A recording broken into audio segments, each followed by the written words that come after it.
Olá, sejam bem-vindos ao canal Diário de Literatura e hoje a gente vai fazer uma breve resenha de Dr. Zhivago.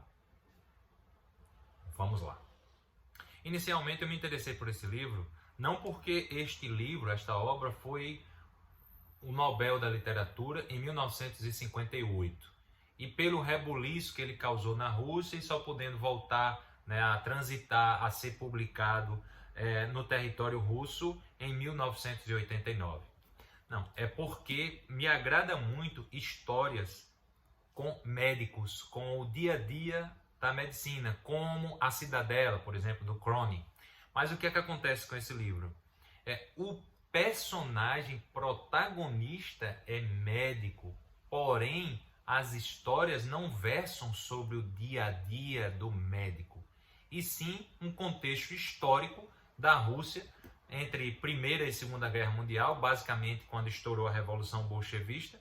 A história começa com a participação do Yuri Zhivago no enterro da mãe, aos 10 anos, e a condução dele por um tio materno para o convívio de outros parentes, mas principalmente para o convívio com um professor que não era seu parente, o professor Gromenko, e sua família. E nesse convívio ele vai permanecendo até entrar na faculdade e sair de lá como um médico clínico. Nesse meio tempo, onde ele vai crescendo, aparece a história de uma outra personagem, que é a Larissa Fyodorovna, e que é chamada carinhosamente de Lara, e seu relacionamento pobre com a mãe, com um outro personagem que é o Antipov, que já começa a história, vai crescendo e se transforma meio que num revolucionário com ideias fantásticas. Inclusive, no momento em que ele vai noivar, desposar a Lara, ele já avisa que para ele é mais importante a revolução. Aparece também nessa história a figura de um advogado, Komarovsky, que inicialmente trabalha para o pai do Zhivago, até o pai dele se suicidar. E também ele é advogado de pessoas importantes. E o interessante é esse Komarovsky alicia a garota Lara desde os 10 anos e transforma, esse pedófilo, transforma a vida dessa garota, e aí ela passa a tomar decisões que a levam à vida adulta, inclusive até depois de casada, abandonar a cidade e ir morar nos montes Urais, o mais longe possível desse advogado. Enfim, inicia-se a invasão alemã no território russo. Zhivago é solicitado para a Cruz Vermelha para atender como médico, ele vai para o campo de batalha. Lá, o marido de Lara, ele é tido como morto, porque ele participa de uma atividade onde basicamente fica sem ter como escapar, e ele é tido como morto, isso é importante nessa história.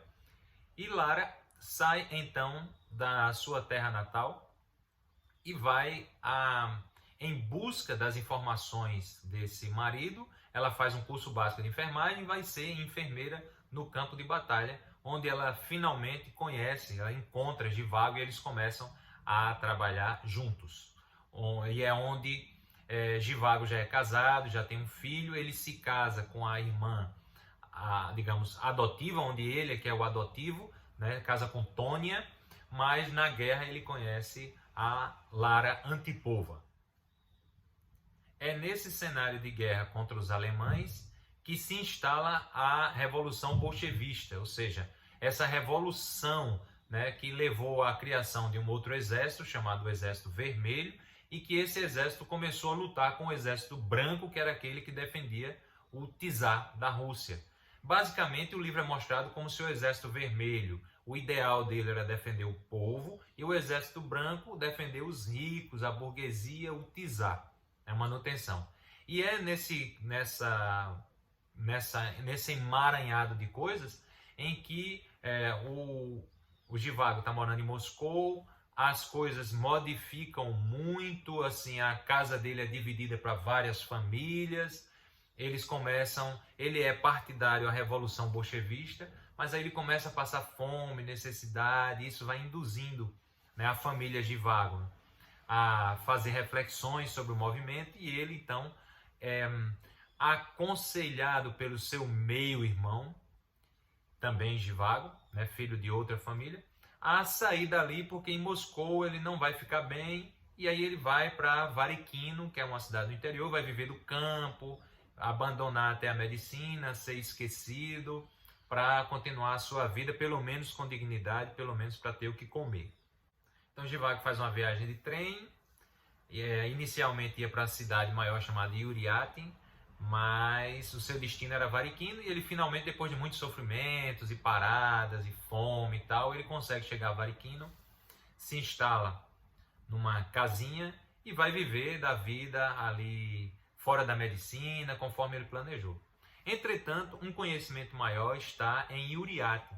Então ele se desloca para a biblioteca, e lá nessa biblioteca, então, num movimento muito aleatório, bem ao acaso, ele acaba se encontrando com a enfermeira Lara Antipova, que também estava estudando, e a partir dali ele começa a frequentar a casa de Lara, começa um romance com ela, interessantíssimo, mas no meio desse desenrolar entre Tônia e Lara, o Exército Vermelho o captura no caminho entre Yuriatin e Varikino para servir de forma compulsória, de forma agressiva, ele serviu ao Exército Vermelho. E aí ele vai, se ele não fosse, ele morria. E aí ele vai e deixa a história para trás, não é? As pessoas sabem que ele foi preso pelo Exército Vermelho, trabalhando sob os maus tratos, mas exercendo a profissão médica. E ele tenta fugir várias vezes, não consegue, até que chega um determinado momento em que ele abandona, né, esses guerrilheiros vermelhos e volta para Varikino, para Yuriatin, para tentar entender como é que ficou a família depois de 2 anos nesse convívio com os militares. Em Yuriatin, ele consegue ser resgatado, vai para a casa de Lara, e aos poucos ele vai entendendo que Varikino foi praticamente destruída e que a família dele já não está mais em Varikino, voltou para Moscou.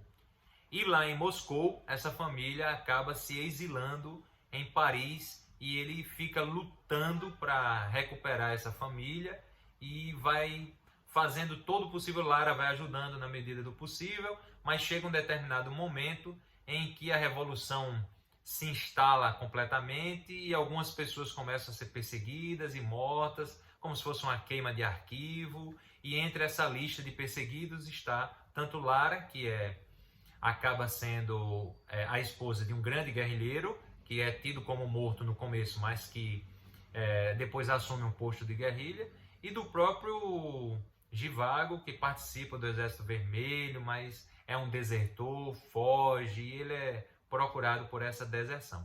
Nesse meio tempo aparece aquele advogado, o Komarovsky, que acaba estendendo a sua ajuda maléfica e entre o casal é procurado e precisa se afastar, e aí o Komarovsky acaba tirando Lara dessa perseguição, e o Zhivago fica por sua própria conta, tentando manter-se vivo. Zhivago consegue voltar para Moscou, mas aí está tudo mudado, a situação está mudada, ele não consegue mais ter contato com Tônia, que está em Paris. Ele acaba se envolvendo com outra mocinha, tem mais filhos, né? Basicamente ele vive trabalhando como médico, mas vive também, depende muito da ajuda dos demais, e ele vai seguindo nessa revolução até que ocorra o desfecho final, né? E para você ter acesso ao desfecho final, basta ler as descrições abaixo desse vídeo. Esse Nobel da Literatura, para mim, falando a verdade e não escondendo a informação, foi uma leitura muito monótona e chata.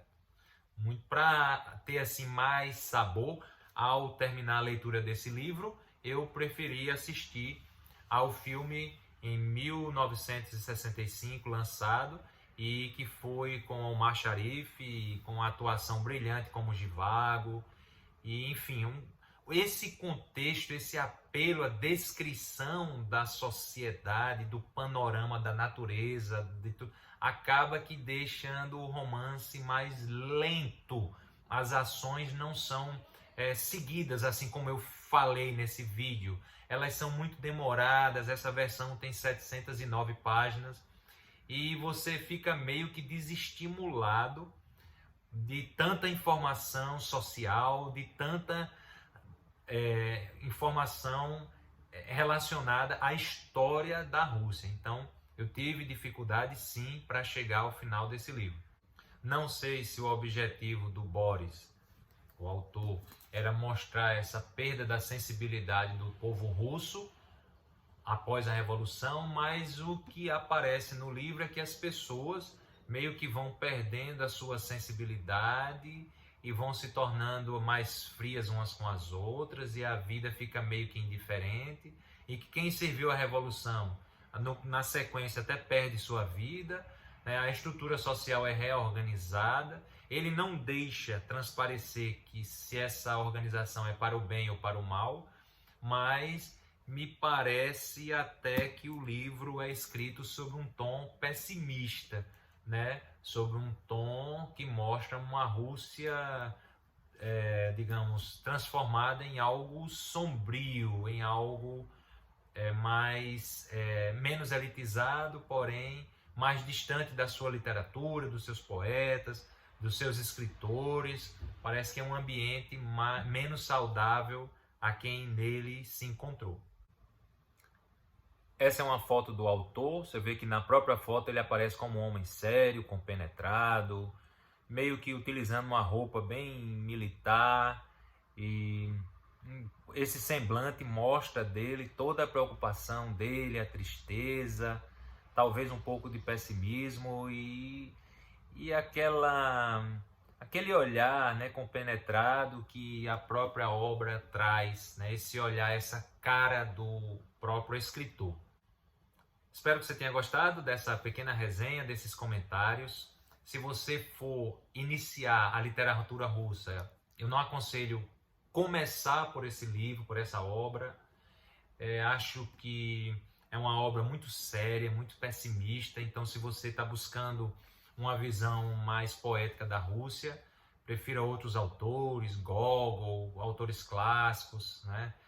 Dostoiévski, Tolstói, que é para poder ter um pouco da visão, né, da Rússia em outros momentos, para poder chegar num momento tão sério como esse que foi abordado no livro.